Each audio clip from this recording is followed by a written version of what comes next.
Hello students. हम पढ़ रहे थे इंडियन पॉलिटी एम लक्ष्मीकांत का 6th एडिशन। हम इसमें थर्ड चैप्टर में पहुंच गए थे और थर्ड चैप्टर में हमारा लास्ट टॉपिक बच गया था, जो कि है क्रिटिसिज्म ऑफ द कॉन्स्टिट्यूशन। उसको हम इस लेक्चर में कंप्लीट करेंगे। चलिए पढ़ते हैं। Criticism of the constitution.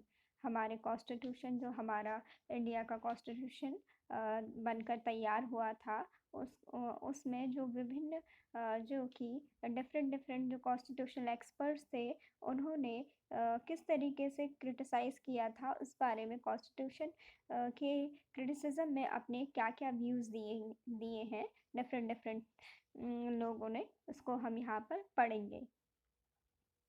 The Constitution of India, as framed and adopted by the Constituent Assembly of India, has been criticized on the following grounds. इसमें ये बताया गया है कि जो हमारे देश का कॉन्स्टिट्यूशन है, जिसको कि हमारी जो कॉन्स्टिट्यूंट असेंबली थी, उसके द्वारा बनाया गया था और उसके द्वारा अडॉप्ट किया गया था।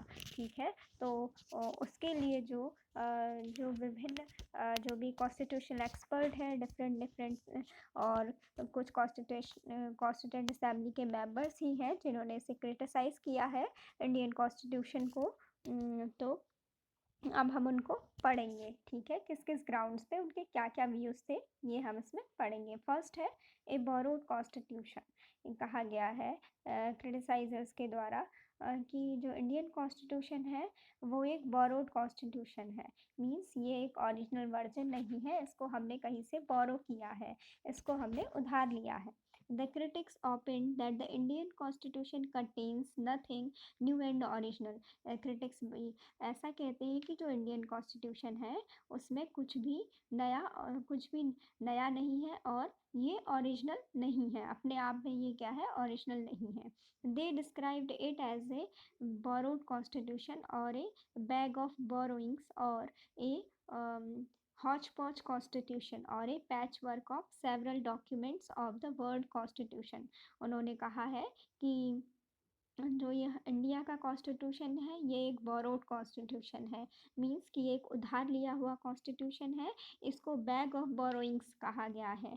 ठीक है, और एक हॉच पॉच कॉन्स्टिट्यूशन कहा गया है, पैच वर्क कहा गया है, और कहा गया है कि ये दुनिया की जितनी भी वर्ल्ड्स की डिफरेंट कंट्रीज़ हैं, उनके जो कॉन्स्टिट्यूशंस हैं, उनके क्या है, बहुत उनके जो भी उनके जो डिफरेंट डिफरेंट कंट्रीज़ हैं, उनके डिफरेंट डिफरेंट कंट्रीज़ से जो उनके कॉन्स्टिट्यूशंस हैं, उन सब के जो डॉक्यूमेंट्स हैं, उनका एक पैच वर्क है। ये इंडियन कॉन्स्टिट्यूशन के लिए ऐसे क्रिटिक्स किए गए हैं। ठीक है, कॉन्स्टिट्यूशनल एक्सपर्ट्स के द्वारा। However, this criticism is unfair and illogical. हालांकि ये जो क्रिटिसिज्म है ये क्या है, अनफेयर है, ये क्या है, ठीक नहीं है, और इलॉजिकल है यानी तार्किक नहीं है, और ये असंगत है यानी ये सही नहीं है।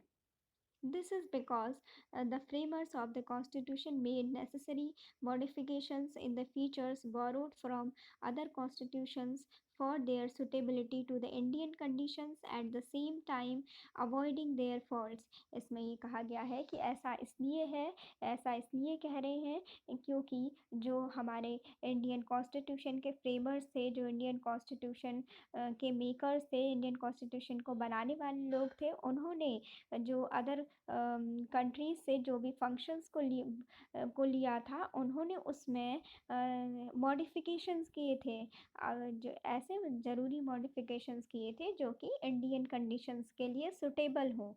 ठीक है, उनको डायरेक्टली कॉपी पेस्ट नहीं किया गया था, और किसी भी फीचर को, किसी भी कॉन्स्टिट्यूशन के फीचर को उन्होंने क्या किया था कि अगर उसमें कोई फॉल्ट्स है तो उस फॉल्ट को भी उन्होंने अवॉइड किया था।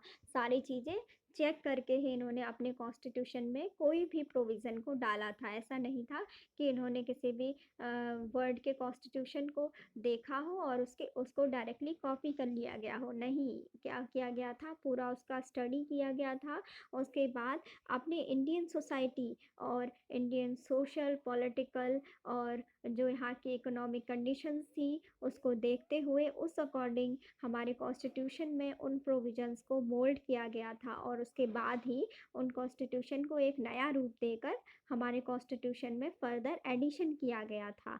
इसीलिए कहा गया है कि ये जो इन्होंने जो क्रिटिक्स किया है ये फेयर नहीं है और इलॉजिकल है, और जो हमारा कॉन्स्टिट्यूशन है वो अपने प्रोविजंस में अभी भी यूनिक है। भले ही हमने इसको लिया है डिफरेंट कंट्रीज से, लेकिन इसको हमने फिर अपनी कंट्री के लोगों के अकॉर्डिंग इसको सुटेबल बनाते हुए उसमें डिफरेंट प्रोविजंस को डाला है। ठीक है। While answering the above criticism in the Constituent Assembly, तो क्या हुआ कि जब ऐसे क्रिटिसिज्म आ रहे थे कॉन्स्टिट्यूंट असेंबली में, तो डॉक्टर भीमराव अंबेडकर ने आंसर देते हुए, जो कि ड्राफ्टिंग कमेटी के चेयरमैन थे, उन्होंने कहा, इसको आगे पढ़ते हैं। Doctor Bhimrao Ambedkar, the chairman of the drafting committee, said, one likes to ask whether there can be anything new in a constitution framed at this hour in the history of the world। उन्होंने कहा कि जो ये अब कोई भी ये question पूछ रहे हैं कि हमारे कॉन्स्टिट्यूशन में नया क्या है, अब इस टाइम पे ऐसा क्वेश्चन पूछा जा रहा है। ठीक है। More than 100 years have rolled over when the first written constitution was drafted। ऐसा कहा गया है कि आज 100 से भी ज़्यादा ईयर्स हो गए हैं, 100 से भी ज़्यादा साल हो गए हैं कि जब दुनिया में सबसे पहला कॉन्स्टिट्यूशन बना था। ठीक है। दुनिया में जब सबसे पहली बार कॉन्स्टिट्यूशन बना था, आज उसको कम से कम 100 साल बीत चुके हैं, यानी 100 साल से भी ज़्यादा वर्ष का टाइम हो गया है। और it has been followed by many countries reducing their constitutions to writing. और उसके बाद क्या हुआ, इस कॉन्स्टिट्यूशन को जब पहली बार कॉन्स्टिट्यूशन लिखा गया तो बना, तो उसको क्या किया, डिफरेंट डिफरेंट कंट्रीज़ ने क्या किया, उसको अपने अपनी अपनी कंट्रीज़ में उस अपने अपनी कंट्रीज़ का एक कॉन्स्टिट्यूशन बनाया और उसको लिखकर उसको कम कर लिया। ठीक है। अपना अपना एक रिटन कॉन्स्टिट्यूशन बना लिया और उसको एक छोटा रूप दे दिया। फिर है, what the scope of a constitution should be has long been settled.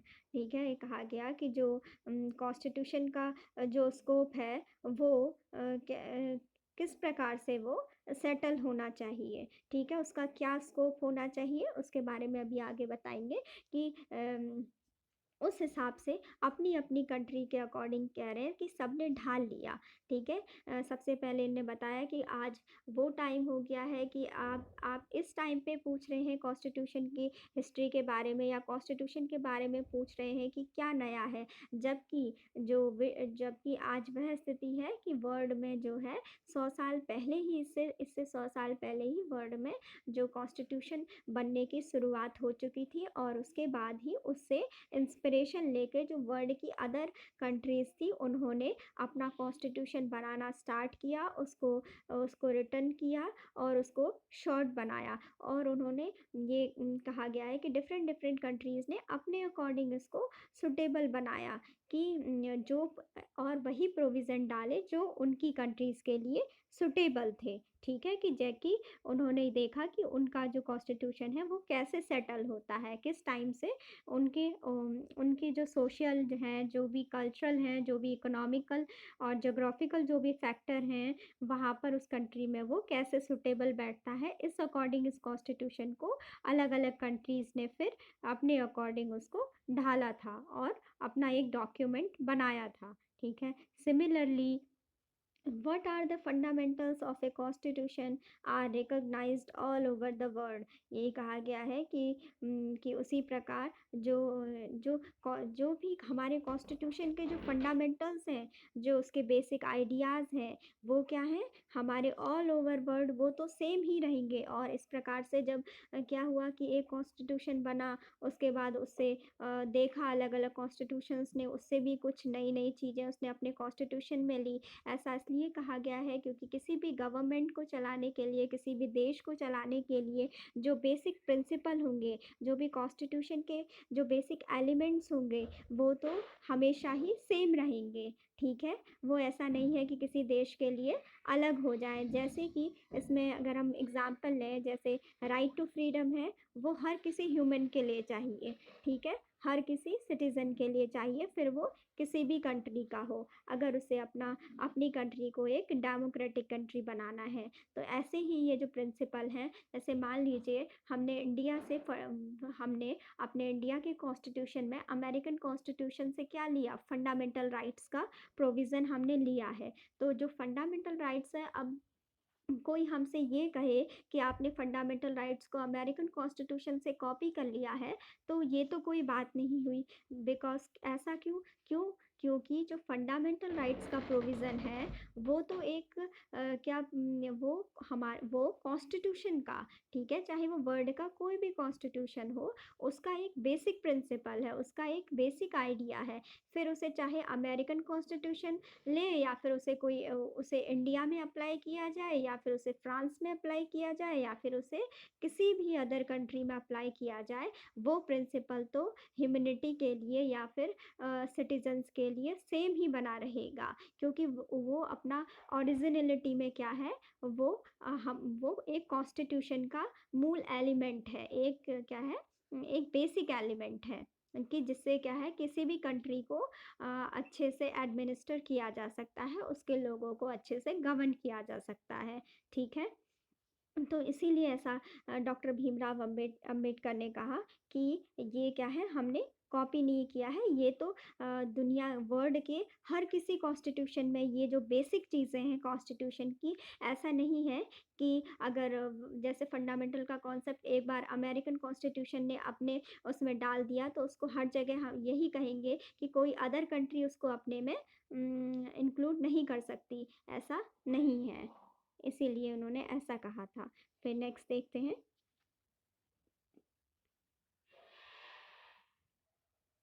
More than 100 years have rolled over when the first written constitution was drafted. इसको पढ़ लिया था. It has been followed by many countries reducing their constitutions to writing.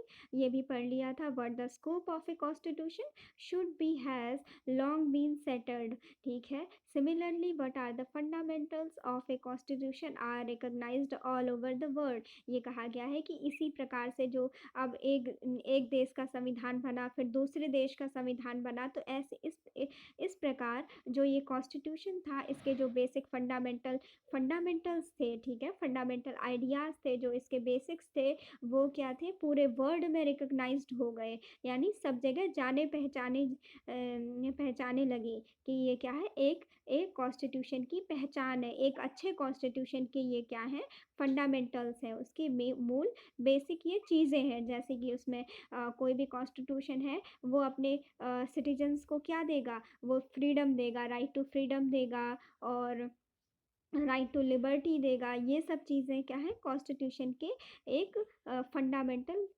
Elements हैं। तो ये हर country अपने आप में इनको इंक्लूड कर सकती है, ठीक है? और इसमें अगर कोई इनको लेता है, तो इसमें ऐसा नहीं कहेंगे कि इन्होंने कॉपी ही किया है, ठीक है? इसीलिए डॉक्टर भीमराव अंबेडकर ने कहा कि आप ऐसा नहीं कह सकते हैं, क्योंकि ये किसी भी कॉन्स्टिट्यूशन के फंडामेंटल एलिमेंट्स हैं, फंडामेंटल आइडियाज़ हैं। इनको तो अगर हमें अपनी कंट्रीज़ में अप्लाई करना है, अपने सिटीजन्स को अच्छे से गवर्न करना है, उनके वेलफेयर के लिए सोचना है, तो हमें ये राइट्स तो उन्हें देने ही पड़ेंगे, ठीक है? Given these facts, all constitutions in their main provisions must look similar. और फिर उन्होंने यही बात कही कि देखिए, अब इन फैक्ट्स को, जो ये फंडामेंटल जो भी ये चीज़ें हैं, आइडियाज़ हैं, अब जो सभी वर्ल्ड की जो भी कंट्रीज़ हैं, वो अपनी कॉन्स्टिट्यूशन में क्या करेंगी, अपने मेन प्रोविजंस में उनको देंगी। तो इससे क्या होगा कि लोगों को लगेगा कि सब देश के जो भी हैं, सारी कंट्रीज़ के जो कॉन्स्टिट्यूशन हो रहे हैं, वो क्या हो रहे हैं, हमको सिमिलर लग रहे हैं, बहुत सारे प्रोविज़न सेम लग रहे हैं। क्यों? क्योंकि वो तो क्या है, कॉन्स्टिट्यूशन का एक फंडामेंटल क्या है, फंडामेंटल एलिमेंट्स हैं वो तो हर कॉन्स्टिट्यूशन में होने ही चाहिए। तभी उन्होंने कहा कि ऐसा ये जो फैक्ट्स हैं कि सभी कॉन्स्टिट्यूशन के जो हैं वर्ल्ड के, वो जो मेन प्रोविज़न है, वो हमको एक जैसे ही लगते हैं। ऑब्वियस है, हर कोई कंट्री चाहेगी कि हम अपने कॉन्स्टिट्यूशन में अपने जो कंट्रीमैन हैं, अपने जो सिटीजन्स हैं उनके लिए अच्छे अच्छे प्रोविज़न निकालें, जैसे उनको राइट टू फ्रीडम दें और भी राइट टू इक्वलिटी दें, ठीक है, लिबर्टी दें, ये सब फ्रीडम ऑफ स्पीच दें, ये सारी चीज़ें इंक्लूड करें। तो इन सब चीज़ों जब हम देखते हैं वर्ल्ड के सारे कॉन्स्टिट्यूशन को, तो उनको देख के तो हमें यही लगेगा कि जैसे कि ये दुनिया के सारे कॉन्स्टिट्यूशन क्या हैं, उनके जो मेन प्रोविज़न हैं वो तो एक जैसे ही लग रहे हैं, ठीक है? तो उन्होंने कहा कि इसमें कोई गलत बात नहीं है, ठीक है? ये तो होना ही है और इसमें क्या होगा कि ये तो किसी भी एक अच्छे कॉन्स्टिट्यूशन के बेसिक फंडामेंटल एलिमेंट्स हैं, जिनको अगर एक अच्छा कॉन्स्टिट्यूशन बनाना है किसी भी कंट्री को, तो इनको एलिमिनेट नहीं किया जा सकता है, ठीक है? इनको छोड़ा नहीं जा सकता है। The only new things, if there can be any, in a constitution framed so late in the day, are the variations made to remove the faults and to accommodate it to the needs of the country. इसमें कहा गया है कि जो एक नई चीज़ है, the only new things if there can be, अगर कोई नई चीज़ है तो वही है, वो यही चीज़ है कि जो ये हमारा कॉन्स्टिट्यूशन है, ये काफ़ी लेट बना था हमारा कॉन्स्टिट्यूशन, और in the day are the variations made to remove. तो क्या है कि हमको थोड़ा टाइम मिल गया कि हम क्या करें, जो अपने कॉन्स्टिट्यूशन है उसमें अगर किसी कॉन्स्टिट्यूशन में कोई फॉल्ट्स भी हैं, तो उनको भी हम क्या कर पाएँ, दूर कर पाएँ, रिमूव कर पाएँ, और अपने देश के कॉन्स्टिट्यूशन को अपने जो लोग हैं, जो सिटीजन्स हैं, उनकी नीड के अकॉर्डिंग, उनकी आवश्यकता के अकॉर्डिंग उसको मॉडिफ़ाई कर पाएँ, उसको अकोमोडेट कर पाएँ, ठीक है? The charge of producing a blind copy of the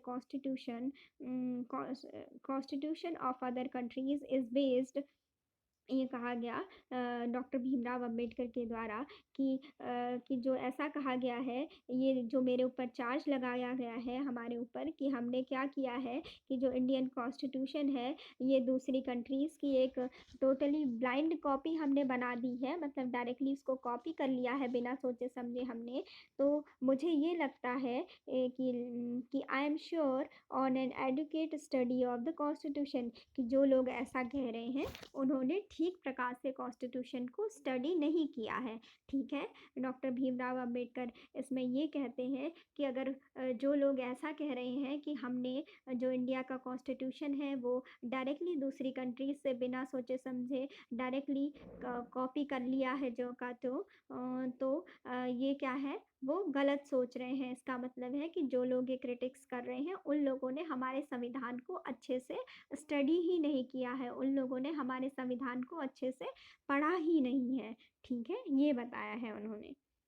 तो ये था हमारा पहला क्रिटिक, जिसमें हमने समझ लिया, जिसमें काफ़ी जो कॉन्स्टिट्यूशनल एक्सपर्ट्स थे उन्होंने ये कहा कि जो इंडिया का कॉन्स्टिट्यूशन है वो एक बोरोड कॉन्स्टिट्यूशन है और ये अनफेयर है, इलॉजिकल है, ये सब कहा गया था। लेकिन डॉक्टर भीमराव अम्बेडकर ने उसके बारे में सब कुछ बताया कि ये हमारा जो कॉन्स्टिट्यूशन है, चाहे भले ही इसको बोरो किया गया हो, लेकिन ये अपने स्पिरिट में अभी भी ओरिजिनल है, अभी भी यूनिक है, ठीक है? और इसमें कोई भी प्लेगरिज्म नहीं है, क्योंकि इसको इंडिया के लोगों की कंडीशंस, जैसे कि social condition, political conditions, economic conditions, उसके अकॉर्डिंग मोल्ड करके ही अपने कॉन्स्टिट्यूशन में हमने वो प्रोविज़न ऐड किए थे, ठीक है? नेक्स्ट क्रिटिक्स है कॉन्स्टिट्यूशन के लिए कि a carbon copy of the 1935 act. इसमें ये कहा गया है कि जो हमारा कॉन्स्टिट्यूशन है वो बिल्कुल कार्बन कॉपी है government of India act of 1935 का। Critics said that the framers of the Constitution have included a large number of the provisions of the Government of India Act of 1935 into the Constitution of India। इसमें जो critics कहते हैं कि जो constitutions को बनाने वाले थे, जो कॉन्स्टिट्यूशन मेकर्स थे, उन्होंने जो कि government of India act of 1935 था, उसके बहुत सारे जो प्रोविजंस थे, लार्ज नंबर ऑफ प्रोविजंस थे, बहुत सारे प्रोविजंस को डायरेक्टली कॉन्स्टिट्यूशन ऑफ इंडिया में इंक्लूड कर लिया है। Hence they called the constitution as a carbon copy of the 1935 act. इसीलिए उन्होंने कहा इंडियन कॉन्स्टिट्यूशन की ये तो क्या है, कार्बन कॉपी है 1935 एक्ट की, और N amended version of the 1935 act, या फिर उसकी एक अमेंडेड वर्जन है, उसकी एक अमेंडेड कॉपी है 1935 एक्ट की। ठीक है, ऐसा इसलिए भी है कि हाँ वास्तव में ऐसा हुआ था कि जो गवर्नमेंट ऑफ इंडिया है, इंडिया एक्ट ऑफ 1935 था, उसका 250 से भी ज़्यादा डायरेक्टली जो प्रोविजंस थे वो हमारे इंडियन कॉन्स्टिट्यूशन में इंक्लूड कर लिए गए थे। ठीक है, for example N Srinivasan observe जो दैट द इंडियन जो एक एन श्रीनिवासन थे, उन्होंने ऑब्जर्व किया, उन्होंने भी अपना क्रिटिक्स दिया है इंडियन कॉन्स्टिट्यूशन के बारे में। वो कहते हैं कि that the Indian constitution is both in language and substance A close copy of the act of 1935। जो एन श्रीनिवासन थे, उन्होंने ऑब्जर्व किया इस चीज़ को, कहा कि जो इंडियन कॉन्स्टिट्यूशन है वो लैंग्वेज में और अपने सब्सटेंस में, यानी जो उसका पूरा मैटर है वो पूरी तरीके से क्लोज्ड कॉपी है इंडियन वो government of India act of 1935 का। ठीक है, मतलब कहा गया है कि जो इंडियन कॉन्स्टिट्यूशन है उसको टोटली कॉपी कर लिया गया है, किससे, government of India act of 1935 से, जिसमें उसकी लैंग्वेज को भी कॉपी किया गया है और उसके सब्सटेंस यानी उसके जो मैटर है उसका सारा, उसको भी कॉपी कर लिया गया है। ऐसा किसने कहा था, एन श्रीनिवासन ने इस चीज़ को ऑब्जर्व किया था। उसके बाद similarly sir Ivor Jennings A British constitutionalist said that the constitution derives directly from the government of India act of 1935, from which in fact many of its provisions are copied almost textually। और इसी प्रकार जो sir Ivor Jennings थे, जो कि एक British constitutional expert थे, उन्होंने कहा कि जो ये कॉन्स्टिट्यूशन है, जो इंडियन कॉन्स्टिट्यूशन है, इसको directly government of India act of 1935 से इसको डायरेक्टली डिराइव कर लिया गया है, डायरेक्टली ले लिया गया है। In fact many of its provisions are copied almost actually. और साथ ही साथ ये भी कहा है कि जो कई ऐसे प्रोविजंस हैं government of India act of 1935 के, कि जिनको टेक्सचुअली भी डायरेक्टली वहाँ से कॉपी कर लिया गया है। ठीक है, उसके बाद है further P.R. Deshmukh, a member of the Constituent Assembly, commented that the Constitution is essentially the Government of India Act of 1935 with only adult franchise added। ये जो P.R. देशमुख थे, ये एक कॉन्स्टिट्यूंट असेंबली के एक मेंबर ही थे। इन्होंने भी अपने व्यू पॉइंट दिए, इन्होंने कमेंट किया कॉन्स्टिट्यूशन के ऊपर। इन्होंने बताया कि जो कॉन्स्टिट्यूशन है, हाँ जो कॉन्स्टिट्यूशन है वो पूरा का पूरा क्या है, government of India act of 1935 है। और इसमें क्या है, सिर्फ इसमें क्या किया गया है, सिर्फ उसमें क्या जोड़ दिया गया है, अडल्ट फ्रेंचाइज का कॉन्सेप्ट जोड़ दिया गया है। बाकी ये पूरा का पूरा क्या है, government of India act of 1935 है बस। और इसमें सिर्फ एक चीज़ का एडिशन किया गया है इंडियन कॉन्स्टिट्यूशन में, वो क्या है, अडल्ट फ्रेंचाइज, जो यूनिवर्सल अडल्ट फ्रेंचाइज है उस कॉन्सेप्ट को लाया गया है। ठीक है, द सेम डॉक्टर, उनका कहना था कि पूरा का पूरा जो government of India act of 1935 है उसको कॉपी किया है, कॉन्स्टिट्यूशन जो है वही है, लेकिन बस इनका लाया गया एक अपना कॉन्सेप्ट है जो कि इन्होंने खुद जोड़ा है। वो क्या है, वो है adult franchise, universal adult franchise का कॉन्सेप्ट। उसके बाद नेक्स्ट पढ़ते हैं, the same doctor Bhimrao Ambedkar answered the above criticism in the constituent assembly in the following वे। ठीक है, अब इसका भी डॉक्टर भीमराव अंबेडकर ने इस जो ये क्रिटिसिज्म हुए थे इनका कॉन्स्टिट्यूंट असेंबली में इस प्रकार से आंसर दिया। ठीक है, इसको देखते हैं। उन्होंने कहा as to the accusation that the draft constitution has reproduced a good part of the provisions of the Government of India Act 1935, I make no apologies. There is nothing to be ashamed of in borrowing.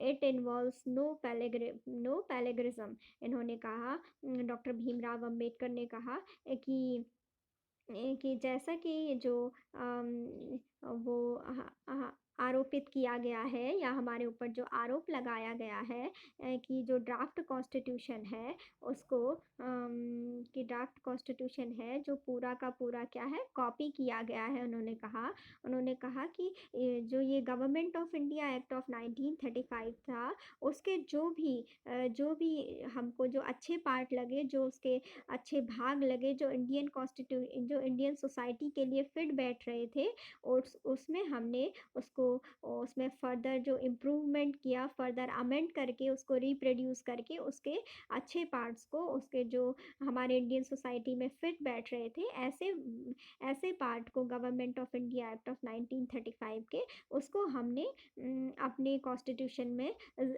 Addition कर लिया है उसका। और इसके लिए बोला कि मैं कोई भी माफ़ी नहीं मांगूंगा। ठीक है। उन्होंने बोला कि there is nothing to be ashamed of in borrowing. उन्होंने कहा कि बोरो करने में या इस चीज़ को उधार लेने में कोई भी कोई भी लज्जा की बात नहीं है। ठीक है, कोई भी शर्म की बात नहीं है कि हमने कॉन्स्टिट्यूशन को बोरो किया है।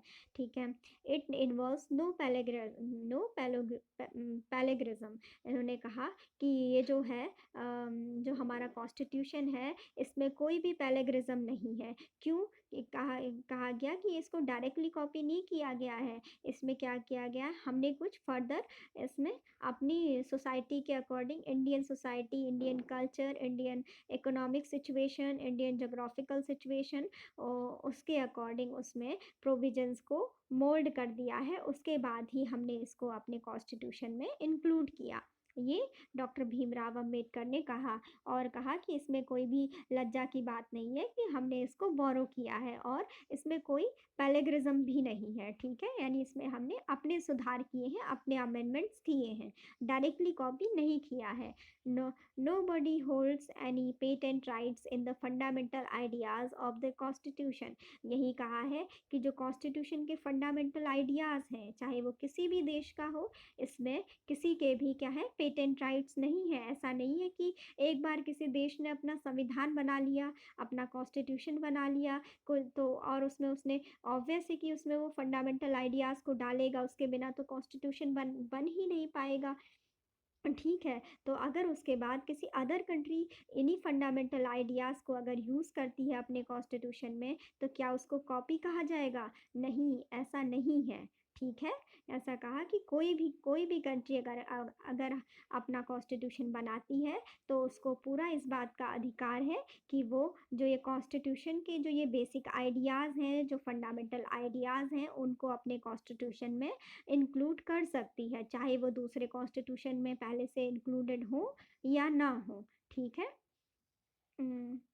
why I am what I am sorry about is that doctor Bhimrao Ambedkar उसके बाद फर्दर आगे कहते हैं कि what I am sorry about is that the provisions taken from the Government of India Act 1935 relate mostly to the details of administration।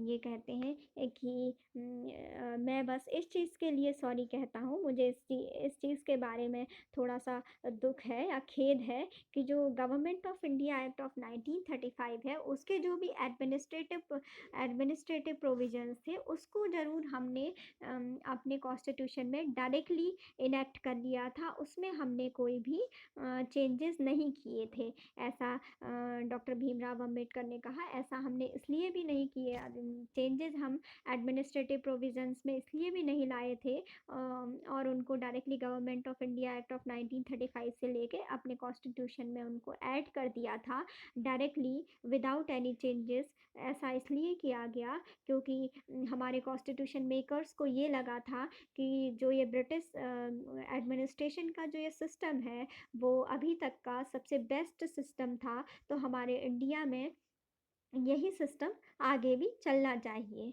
ठीक है। उसके बाद तो यहाँ पे ये कंप्लीट होता है।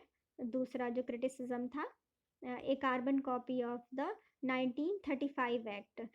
तो हम आज भी यही देखते हैं, क्योंकि जो ये government of India act of 1935 से सिर्फ जो एडमिनिस्ट्रेशन के जो प्रोविज़न हैं वो ऐसे ही उठा लिए गए थे।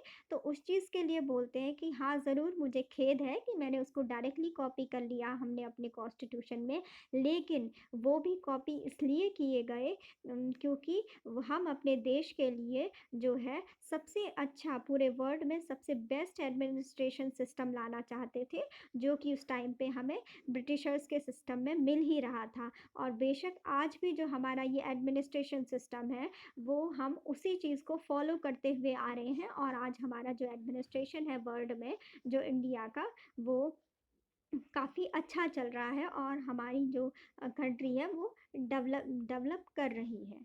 ठीक है? तो इससे हमें यही पता चलता है कि जो हमारे कॉन्स्टिट्यूशन मेकर्स थे, जो उनकी सोच थी, जो उनका दृष्टिकोण था, वो बहुत अच्छा था, या फिर वो बहुत ज़्यादा दूरगामी था। ठीक है? यानी उन्होंने आज भी देखिए कि हमें इतने अच्छे परिणाम मिल रहे हैं, ये जो भी सर्विसेज़ हैं, ये जो आईएएस है, आईपीएस है, और ये आईएफएस की जो सर्विसेज़ होती हैं, ये सब भी ब्रिटिश एडमिनिस्ट्रेशन की ही देन है। ठीक है? जो आज हम ये सब तैयारी करते हैं कई लोग एग्ज़ामिनेशन की, ये सब जो सिस्टम है, ये ब्रिटिशर्स के द्वारा ही लाया गया था। चलिए नेक्स्ट जो क्रिटिसिज़्म है उसको देखते हैं, अन इंडियन और एंटी इंडियन। ठीक है? According to the critics, the Indian constitution is un Indian और एंटी इंडियन। ये कहा गया है कि क्रिटिक्स के अकॉर्डिंग इंडियन कॉन्स्टिट्यूशन जो है, क्या है, अन इंडियन है, भारतीय नहीं है, या फिर भारतीय विरोधी है, एंटी इंडियन है, because it does not reflect the political traditions. क्यों? क्योंकि ये जो है पॉलिटिकल ट्रेडिशंस को रिफ्लेक्ट नहीं करता है। मीन्स इसका मतलब ये है कि ये जो हमारे भारत के जो पुराने ट्रेडिशंस थे, पुरानी जो हमारी व्यवस्था चलती थी, जो पॉलिटिकल राजनीतिक जो पुराना जो ट्रेडिशन चलता आ रहा है, उसने इसको, ये उसको रिफ्लेक्ट नहीं करता है। इसने तो डायरेक्टली ब्रिटिशर्स का जो सिस्टम था, उसी को आज हमारे सामने में कॉन्स्टिट्यूशन के रूप में बनाकर दे दिया है। क्रिटिक्स ने ऐसा कहा था। ठीक है? Because it does not reflect the political tradition and the spirit of India. ये कहते हैं कि क्रिटिक्स कहते हैं कि ये जो इंडिया की जो पॉलिटिकल ट्रेडिशन था उसको, और जो इंडिया की स्पिरिट है उसको नहीं, उसको रिफ्लेक्ट नहीं करते हैं। ठीक है? ऐसा इसलिए नहीं किया गया क्योंकि जो इंडिया है वो हमारा बहुत ही एक डाइवर्स कंट्री है। इसमें इसमें डिफरेंट डिफरेंट लैंग्वेजेस हैं, डिफरेंट डिफरेंट कल्चर्स हैं, और डिफरेंट डिफरेंट टाइप्स के लोग हैं। और यहाँ पे क्या रहा, यहाँ पे पहले मुगल्स ने भी रूल किया, उनका भी पॉलिटिकल यहाँ पे काफ़ी डोमिनेंस था।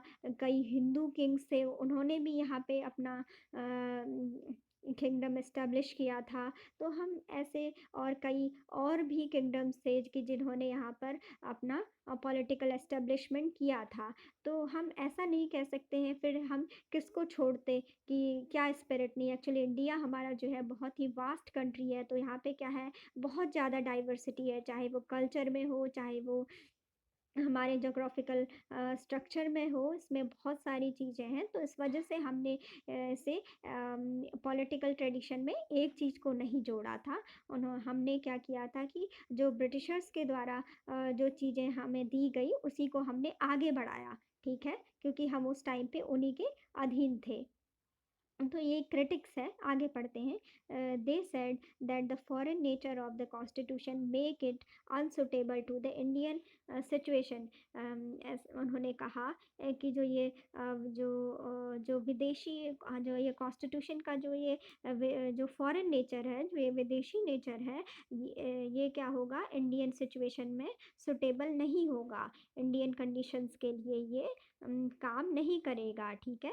ये अनवर्केबल इन इंडिया है और अनसुटेबल है इंडिया की कंडीशंस में, इंडिया की सिचुएशंस में, ऐसा क्रिटिक्स में कहा गया है। ठीक है? उसके बाद इन दिस कॉन्टेक्स्ट के हनुमान थैया ए member of the constituent assembly. इसी कॉन्टेक्स्ट में क्या हुआ कि जो के हनुमान थैया कॉन्स्टिट्यूंट असेंबली के एक मेंबर थे, उन्होंने भी अपने व्यू पॉइंट रखे। उन्होंने कहा कमेंट किया उन्होंने, कमेंटेड, ने कहा कि we want the music of veena और sitar, but there we have the music of an English band. उन्होंने ये क्रिटिक्स किया, जो कि के हनुमान भैया थे। उन्होंने कहा कि हम तो यहाँ क्या सुनना चाहते थे, म्यूज़िक ऑफ वीणा और सितार, जो कि हमारा जो ट्रेडिशनल म्यूज़िक होता था वीणा और जो सितार होता था, हम तो उसको सुनना चाहते थे। But there we have the music of an English band, लेकिन हम क्या सुन रहे हैं या हमें क्या मिल रहा है, हमें सुनने को मिल रहा है, म्यूज़िक क्या मिल रहा है, इंग्लिश बैंड का म्यूज़िक हमको सुनने में मिल रहा है, सुनने को मिल रहा है। इसमें ये कहा गया है कि जो ये म्यूज़िक ऑफ वीणा और सितार है, इससे ये के हनुमान भैया ये कहना चाह रहे हैं कि हम तो ये चाहते थे कि आप जो है हमारा जो ट्रेडिशन था, जो हमारा कल्चर था, उस टाइप से हमारे कॉन्स्टिट्यूशन में उसको इंक्लूड करते। लेकिन और वहीं दूसरी तरफ जो ये music of an English band है, वो जो ब्रिटिशर्स थे उसके एडमिनिस्ट्रेशन को यहाँ पे डिनोट करता है। तो ऐसा कहा गया है कि हम तो अपनी ट्रेडिशनल जो इंडिया की अपनी अपनी जो कल्चरल वो थी और पॉलिटिकल जो भी पुराना ट्रेडिशनल था, हम उन चीज़ों को अपनी कंट्री में अप्लाई करना चाह रहे थे। लेकिन यहाँ पे क्या किया गया, हमारे सामने में इंग्लिश का जो जो ब्रिटिशर्स थे उनका एडमिनिस्ट्रेशन सिस्टम हमारे सामने में ला दिया गया। ठीक है। That was because our constitution makers were educated that way. ये इन्होंने एक और फर्दर क्रिटिक किया कि ऐसा इसलिए किया गया है क्योंकि जो हमारे कॉन्स्टिट्यूशन को बनाने वाले लोग हैं, उनकी शिक्षा दीक्षा ही ऐसे हुई है कि वो उसी उसी प्रकार वो एजुकेट हुए हैं। ठीक है, उनको ऐसी ही शिक्षा मिली है। मतलब ये कहा गया है कि उनने क्या है कि ब्रिटिश एडमिनिस्ट्रेशन में ही मतलब उन्होंने उसी को आगे बढ़ाया। ये अपनी परंपरा को यहाँ पे अपने संविधान में उन्होंने उसको इंगित नहीं किया है। अपने संविधान को, अपनी परंपराओं को वो इंक्लूड करना संविधान में भूल गए। ठीक है, ये कहा गया क्योंकि ये था कि ब्रिटिशर्स का हमारे इंडिया में लगभग 200 ईयर्स तक उनका यहाँ पे रूल था। तो ये कह रहे हैं कि और आपने क्या किया कि जो आपने सीखा, जो जिसमें आप रहे, आपने वही कॉन्स्टिट्यूशन में भी लिख दिया। ये कहना चाह रहे हैं कि हम उस टाइम पे क्योंकि उनके रूल में थे। Similarly, Loknath Mishra, another member of the Constituent Assembly, और इसी प्रकार जो कि एक अनदर दूसरे मेंबर थे, एक मेंबर थे कॉन्स्टिट्यूंट असेंबली के, लोकनाथ मिश्रा। उन्होंने भी कॉन्स्टिट्यूशन को क्रिटिसाइज़ किया। उन्होंने कहा कि as a assembly criticise the constitution as a slavish imitation of the west, much more a slavish surrender to the west. जो ये लोकनाथ मिश्रा थे, ये भी कॉन्स्टिट्यूंट असेंबली के ही एक मेंबर थे।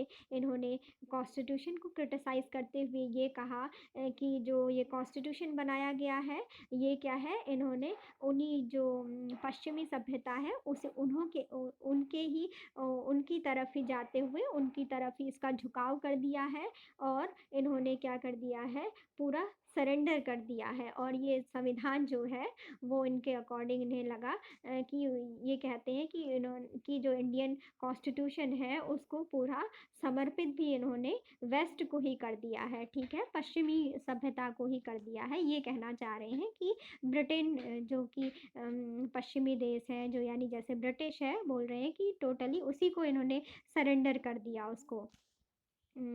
उसमें अपने कोई प्रोविज़न डाले ही नहीं। ये कहना चाह रहे हैं कि ये पूरा क्या है, उसी की जो है उसी की प्रशंसा कर दी गई है और जैसा उसका फ़ोकस था, उन्होंने इसको ब्रिटिश शासन के अनुरूप बना दिया है। अपनी इंडिया के लिए इस चीज़ को नहीं बनाया है, इंडिया की चीज़ों को ध्यान में रखते हुए नहीं बनाया है। ऐसा क्रिटिक्स किया गया था लोकनाथ मिश्रा के द्वारा।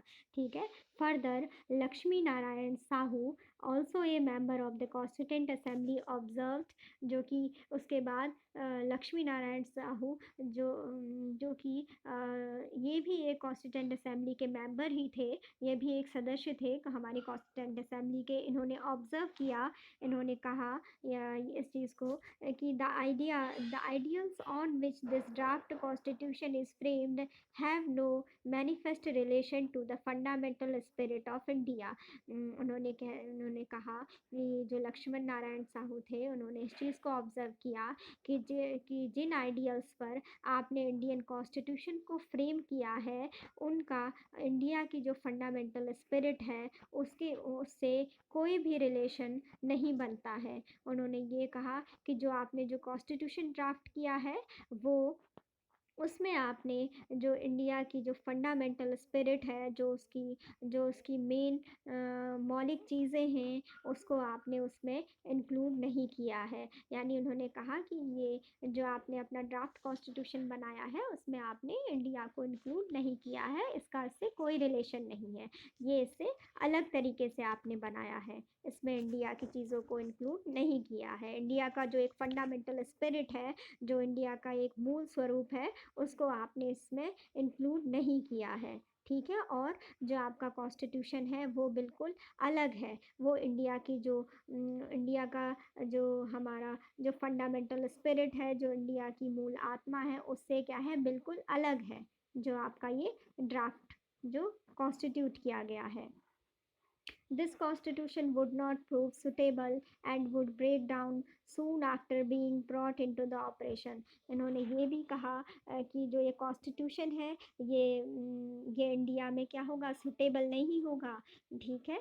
और क्या होगा, ये जैसे ही ऑपरेशन में आएगा, उसके जल्द ही उसके तुरंत बाद क्या हो जाएगा, ये ब्रेक डाउन हो जाएगा, ठीक है, यानी ये टूट जाएगा, ऐसा कहा। लेकिन नहीं, ऐसा कुछ नहीं हुआ। हमारा संविधान जब से हमारे कॉन्स्टिट्यूशन मेकर्स ने बनाया है, तब से और आज तक और बहुत दुनिया के बहुत अच्छे संविधानों में माना जाता है, ठीक है। बहुत अच्छा कॉन्स्टिट्यूशन हमारी वर्ल्ड में हमारे देश का कॉन्स्टिट्यूशन माना जाता है। तो ठीक है, ये क्रिटिक्स थे। एक्चुअली डेमोक्रेसी है, तो सबको क्रिटिक्स करने का उसमें फ्रीडम रहता है। तो ये क्रिटिक्स थे, ये भी कॉन्स्टिट्यूएंट असेंबली के मेंबर ही थे। चलिए नेक्स्ट क्रिटिक्स देखते हैं। एन अनगार्डियन कॉन्स्टिट्यूशन, इसमें ये कहा गया है कि जो इंडियन कॉन्स्टिट्यूशन है वो अनगार्डियन कॉन्स्टिट्यूशन है। According to the critics, the Indian constitution is un-Gandhian because it does not contain the philosophy and ideals of Mahatma Gandhi, the father of the nation। इसमें कहा है कि क्रिटिक्स में ये कहा गया है कि इंडियन कॉन्स्टिट्यूशन क्या है, अनगांधियन है, गांधीयन नहीं है। क्यों? क्योंकि इसमें गांधी जी की फ़िलॉसफ़ी और गांधी जी के आदर्शों को, उनके आइडियाज़ को क्या है, इंक्लूड नहीं किया गया है, ठीक है, जो कि हमारे राष्ट्रपिता कहलाए थे, ठीक है। They opined that the constitution should have been raised and built upon village village panchayat and district panchayat. उन्होंने कहा कि जो गांधी जी थे, वो चाहते थे कि जो हमारा कॉन्स्टिट्यूशन है वो बनना चाहिए किसके अकॉर्डिंग, विलेज पंचायत और डिस्ट्रिक्ट पंचायत के ऊपर बनना चाहिए। और मतलब कि विलेज पंचायत और डिस्ट्रिक्ट पंचायत को भी उसमें काफ़ी अधिकार दिए जाने चाहिए और उनके बेसिस पर बनना चाहिए, ठीक है। In this context the same member of the constituent assembly के हनुमान थैया सेड। और इसी कॉन्टेक्स्ट में जो कॉन्स्टिट्यूएंट असेंबली के एक मेंबर थे के हनुमान थैया, वो कहते हैं कि that is exactly the kind of the constitution Mahatma Gandhi did not want and did not envisage. K Hanuman थैया कहते हैं कि महात्मा गांधी जी बिल्कुल भी ऐसा कॉन्स्टिट्यूशन नहीं चाहते थे, ठीक है। T. Prakasam, another member of the Constituent Assembly, attributed this lapse to Ambedkar's non-participation in the Gandhian movement and antagonism towards the Gandhian ideas। जो कि एक कॉन्स्टिट्यूएंट असेंबली के ही एक मेंबर थे, टी प्रकाशम। उन्होंने ये कहा कि जो डॉक्टर भीमराव अंबेडकर हैं, उन्होंने इस चीज़ के लिए डॉक्टर भीमराव भीमराव अंबेडकर को उन्होंने जिम्मेदार ठहरा दिया कि जो ये डॉक्टर भीमराव अम्बेडकर, टी प्रकाशम ने कहा कि जो डॉक्टर भीमराव अंबेडकर हैं इनके गांधी जी से मनमुटाव थे, और ये गांधीयन मूवमेंट में जो गांधीयन मूवमेंट में डॉक्टर भीमराव अंबेडकर का कभी भी पार्टिसिपेशन नहीं रहता था। तो इसीलिए इसी मनमुटाव के चलते डॉक्टर भीमराव अंबेडकर ने गांधीयन प्रिंसिपल्स को हमारे कॉन्स्टिट्यूशन में इंक्लूड नहीं किया है, ठीक है। और वो उन्होंने गांधी जी से क्या है कि उन्होंने गांधी जी से मतभेद अपना प्रदर्शित किया है ऐसा करके। लेकिन ये जो है क्रिटिक्स, ये तो अपने क्रिटिक्स किए गए थे, लेकिन ऐसा नहीं है वास्तव में। डॉक्टर भीमराव अंबेडकर जो थे वो एक बहुत ही ब्रिलियंट लॉ मेकर थे। उन्होंने हमारा जब इंडियन कॉन्स्टिट्यूशन बना था तो उसमें जो हमारे directive principles of state policy है, उसमें जो ये directive principles of state policy है इनको 3 पार्ट्स में डिवाइड किया जाता है।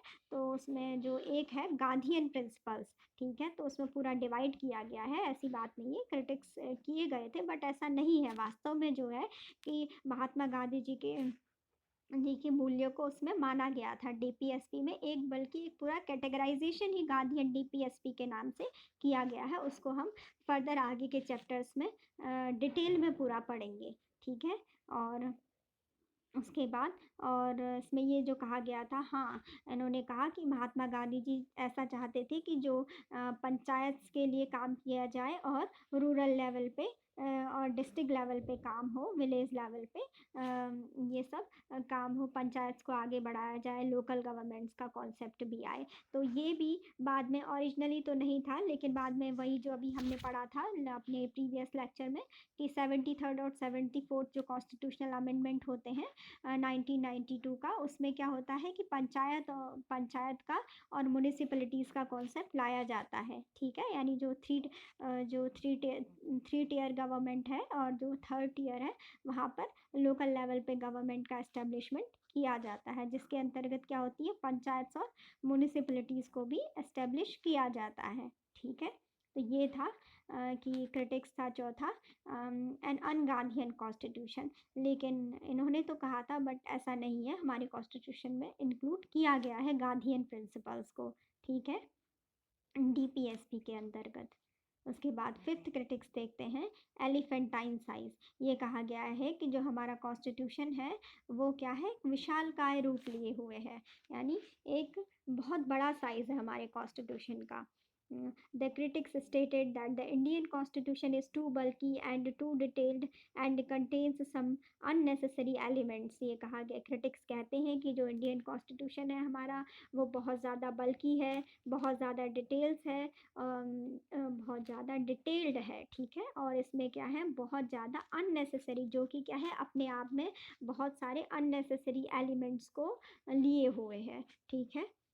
Sir Ivor Jennings, a British constitutionalist, observed that the provisions borrowed were not always well selected and that the constitution, generally speaking, was too long and complicated। इसमें जो एक British constitutionalist थे या British constitutional expert थे, sir Ivoire ginning, उन्होंने observe किया कि किया कि that the provisions borrowed were not always well selected.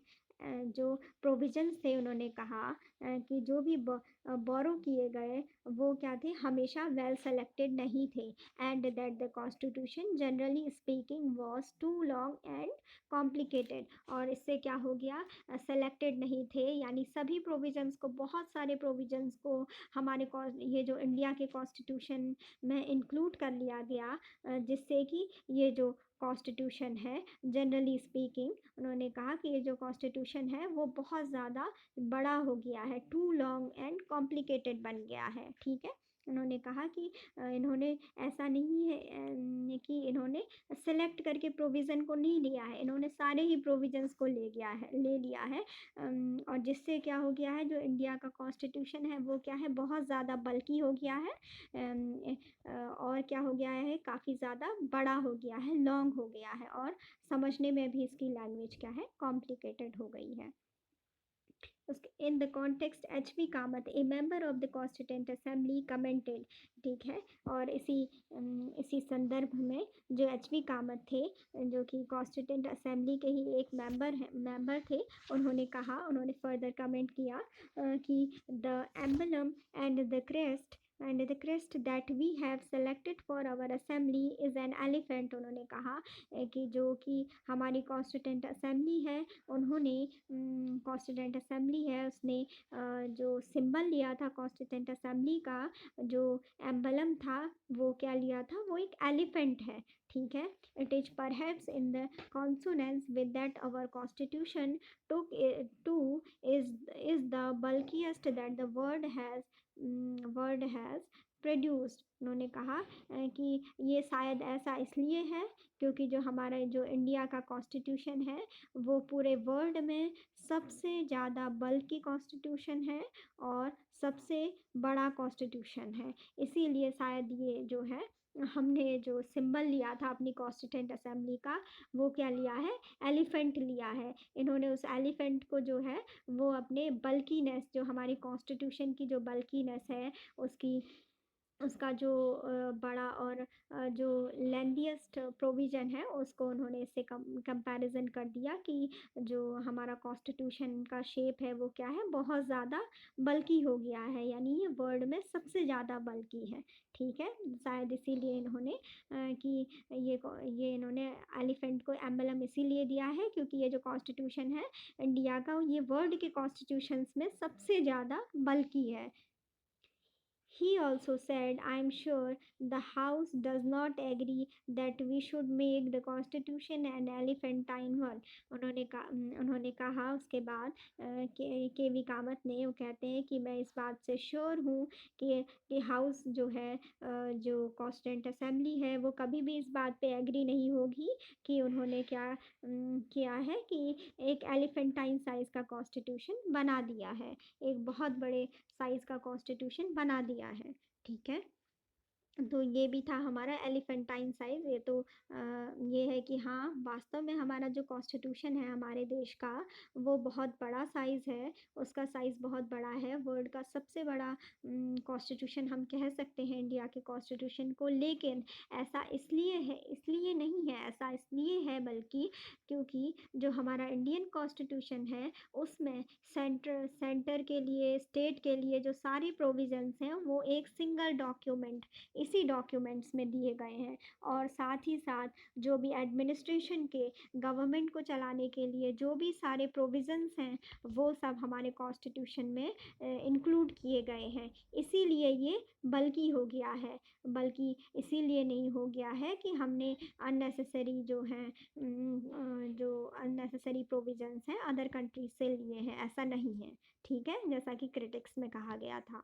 बल्कि ये क्या है कि हमारा जो इंडियन कॉन्स्टिट्यूशन है वो क्या है, पूरा इंटीग्रेटेड कॉन्स्टिट्यूशन है। इसमें ऐसा नहीं है कि स्टेट के लिए अलग कॉन्स्टिट्यूशन हो और कंट्री के और सेंटर के लिए अलग हो। इसमें क्या है, स्टेट और सेंटर दोनों के लिए सारे प्रोविजंस हैं हमारे एक ही डॉक्यूमेंट में है, जिसे कि कॉन्स्टिट्यूशन कहते हैं। और उसी कॉन्स्टिट्यूशन में एडमिनिस्ट्रेशन के लिए जितने भी प्रोविजंस हैं वो सभी इंक्लूड किए गए हैं। इसीलिए जो हमारे कॉन्स्टिट्यूशन का साइज़ है वो इतना ज़्यादा बल्कि हो गया है, ठीक है। नेक्स्ट है paradise of the lawyers. Paradise of the lawyers है, इसका मतलब इन्होंने कहा है कि जो ये कॉन्स्टिट्यूशन है वो जो लॉयर्स के लिए एक स्वर्ग बन गया है। पैराडाइज का मतलब होता है स्वर्ग, स्वर्ग की तरह हो गया है लॉयर्स के लिए, ठीक है। इसको अभी पढ़ते हैं कि इसका क्या कहना चाह रहे हैं इस क्रिटिक्स में। According to the critics the Indian constitution is too legalistic and very complicated. ये इसमें कहा गया है क्रिटिक्स के अकॉर्डिंग कि जो इंडियन कॉन्स्टिट्यूशन है वो बहुत ज़्यादा लीगल लैंग्वेज लिए हुए है और बहुत ज़्यादा कॉम्प्लिकेटेड हो गया है, क्योंकि इंडियन कॉन्स्टिट्यूशन में जो इंडियन कॉन्स्टिट्यूशन को बनाने वाले थे वो ज़्यादातर ज़्यादातर लोग कौन थे, वो लॉयर्स थे, वो वकील थे। और उन्होंने अपनी लीगल टर्मिनोलॉजी का प्रयोग किया है कॉन्स्टिट्यूशन को बनाने में। ठीक है, लिखा है they opined that the legal language and the phraseology adopted in the constitution makes it a complex document. उन्होंने कहा कि क्रिटिक्स में कहा गया है कि जो ये लॉयर्स थे, कॉन्स्टिट्यूशन मेकर्स थे, उन्होंने क्या किया, अपनी जो लीगल लैंग्वेज थी, जो लॉ की लैंग्वेज होती है, लीगल लैंग्वेज को उसमें यूज़ किया और फ्रेजोलॉजी फ्रेजेस का यूज़ किया है, अपने उन्हीं फ्रेजेस को डाल दिया है लॉ के, मतलब ठीक है, कानूनी जो कानूनी भाषा है और जो मुहावरे हैं उनका प्रयोग किया कर दिया है हमारे कॉन्स्टिट्यूशन में, जिससे कि जो हमारा कॉन्स्टिट्यूशन है वो एक बहुत ही कॉम्प्लेक्स यानी जटिल डॉक्यूमेंट बन गया है, कॉम्प्लेक्स डॉक्यूमेंट बन गया है, जिसको इजीली हमारे जो सामान्य कंट्रीमैन हैं, सामान्य सिटीजन हैं, वो इसको इजीली अंडरस्टैंड नहीं कर सकते हैं। ठीक है, इन्होंने कहा कि जो इन लॉयर्स ने अब हमारे कॉन्स्टिट्यूशन की लैंग्वेज को क्या कर दिया है, बहुत ज़्यादा लीगलाइज्ड कर दिया है, यानी बहुत ज़्यादा कैसा बना दिया है, टफ बना दिया गया है। उसकी जो फ्रेमिंग है वो लॉ बेस्ड कर दी गई है, उसको कॉम्प्लेक्स कर दिया गया है, क्योंकि जो लॉ की लैंग्वेज होती है वो काफ़ी उसमें लीगल टर्मिनोलॉजी का प्रयोग किया जाता है, जो हमें समझने, जो सामान्य इंसान को समझने में थोड़ी प्रॉब्लम आती है, इसीलिए ऐसा कहा गया है।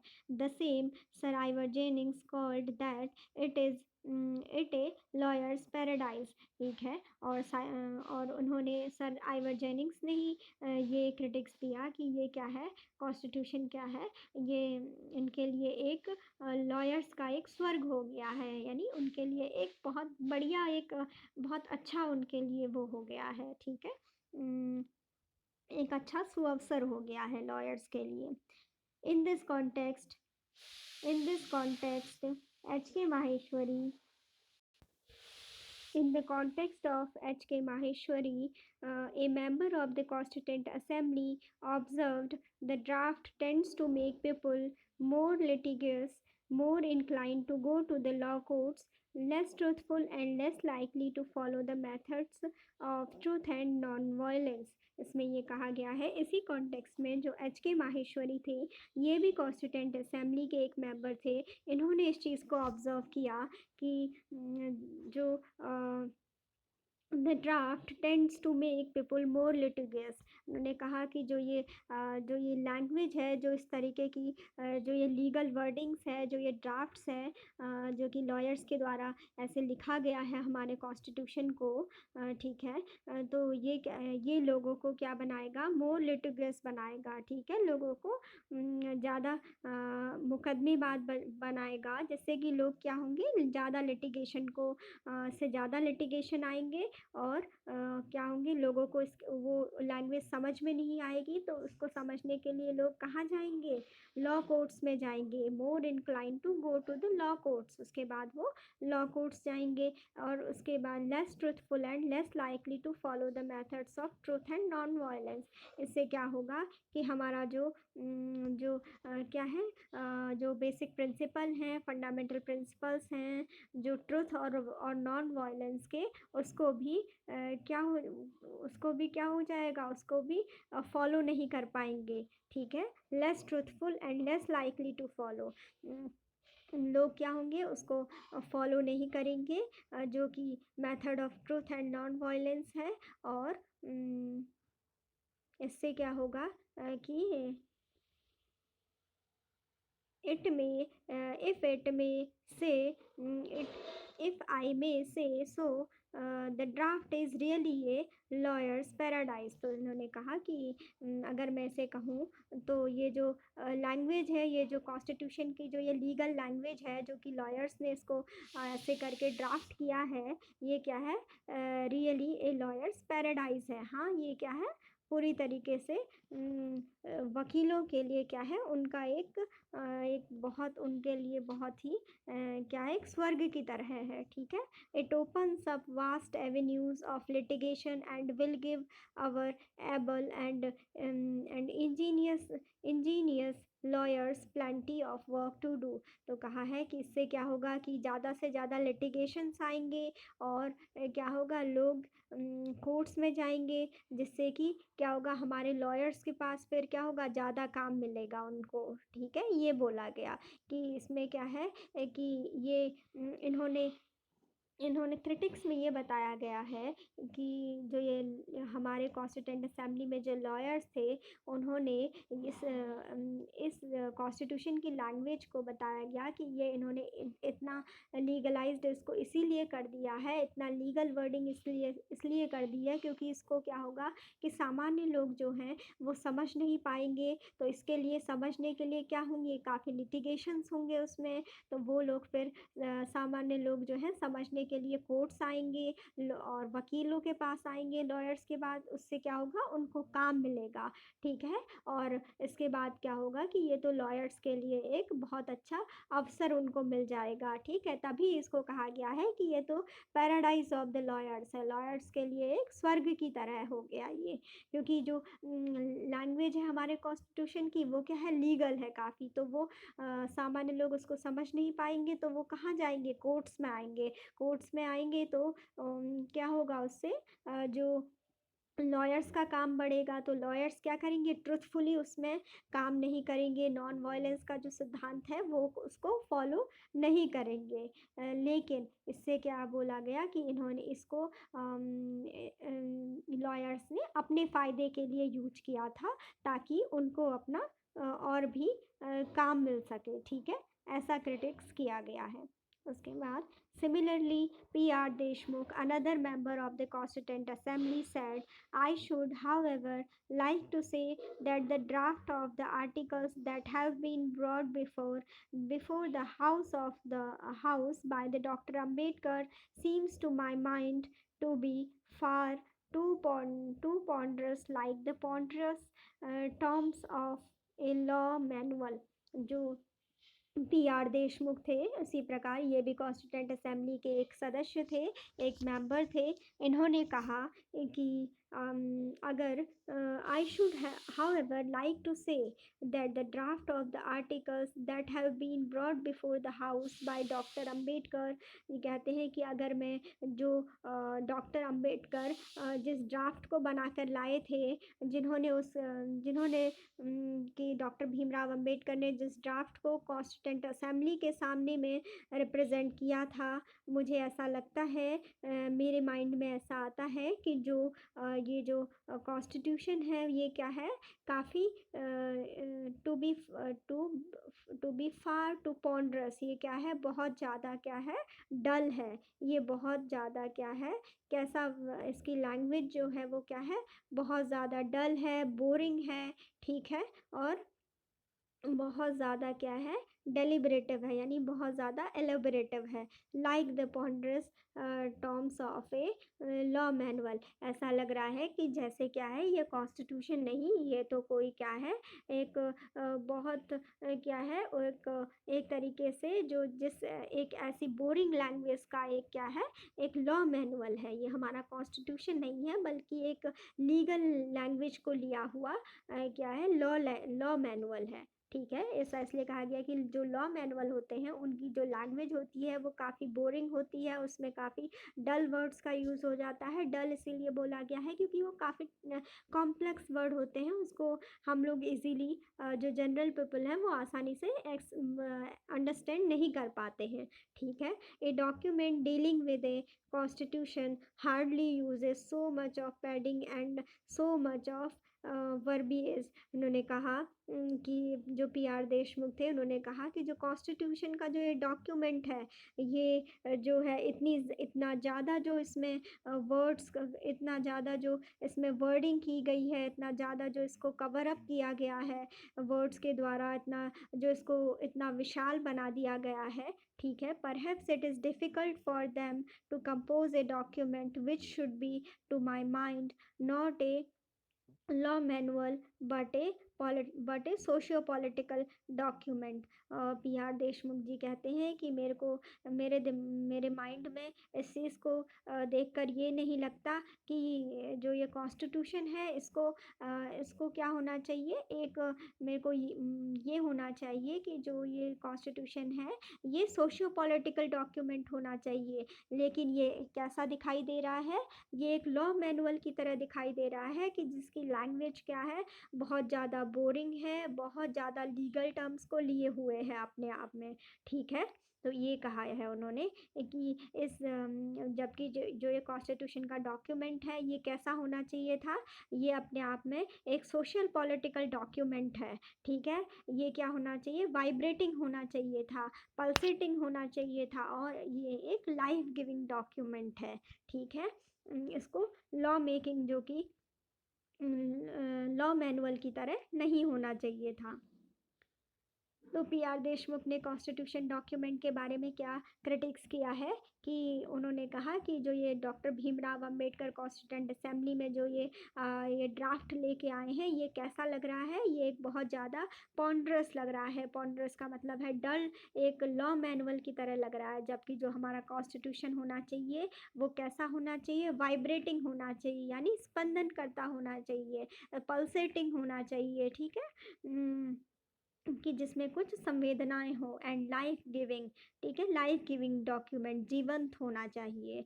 But to our misfortune that was not to be. P R Deshmukh कहते हैं कि लेकिन हमारा दुर्भाग्य है कि वह डॉक्यूमेंट ऐसा नहीं था, and we have been burdened with so much of words. और हमको क्या कर दिया गया, बर्डन कर दिया गया, हमारे ऊपर भार डाल दिया गया, किसका, words, so much of words, words and words, यानी जो ये डॉक्यूमेंट है एक कॉन्स्टिट्यूशन का एक लॉ मैनुअल की तरह हो गया है, जिसमें वर्ड्स हैं और वर्ड्स हैं, मतलब इसमें बहुत ज़्यादा वर्डिंग्स डाल दी गई है, बहुत ज़्यादा लीगल लैंग्वेज को यूज़ कर दिया गया है, जिससे कि which could have been very easily eliminated, जिसको कि इजीली एलिमिनेट किया जा सकता था। इतने ज़्यादा भारी वर्ड्स को डालने की, जो ये अननेसेसरी वर्ड्स हैं हमारे कॉन्स्टिट्यूशन के डॉक्यूमेंट में, इनको डालने की कोई ज़रूरत नहीं थी, ऐसा क्रिटिक्स करते हैं पी आर देशमुख,